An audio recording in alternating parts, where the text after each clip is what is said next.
Today guys, we're going to be putting in a 500 horsepower build in the 94 EG hatch. The last motor didn't work out too well, so this one, along with BrianCrower, BrianCrower, AEM, and ARP bolts, should be able to handle every bit of 500 horse, and that is the goal for this engine. We're going to install it today. I will drive it for the next 6 months and break it in. Hopefully we can have it on the dyno soon.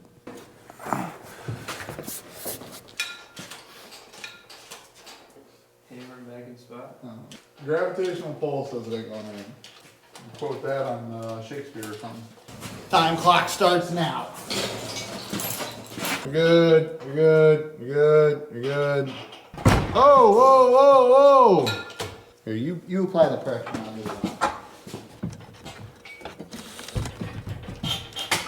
There it is.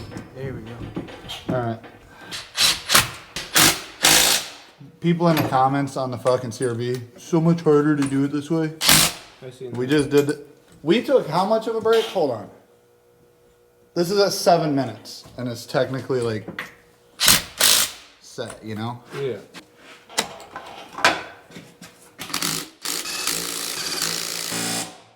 Even with all the dicking around. In and bolted up in 9 minutes, 14 seconds. Yeah.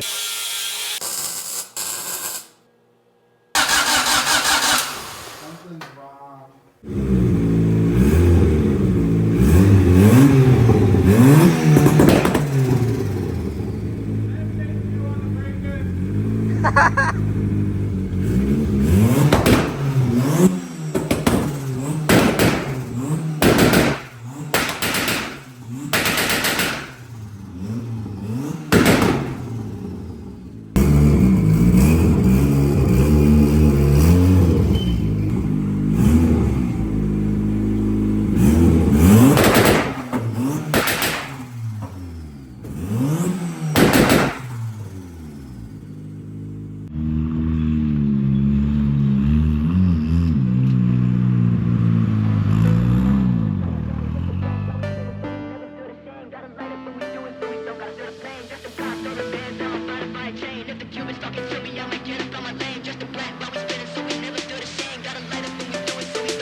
Breaking in the new 500 horsepower build engine.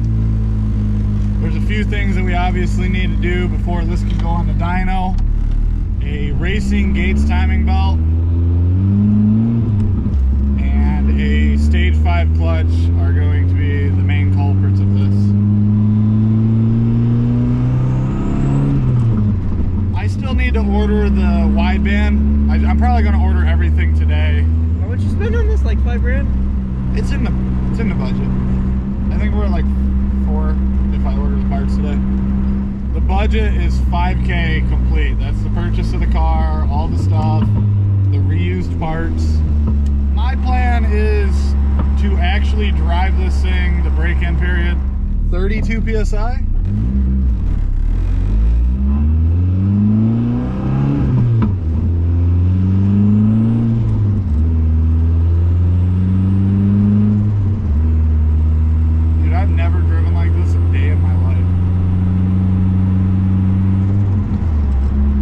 What are one thing that everybody complains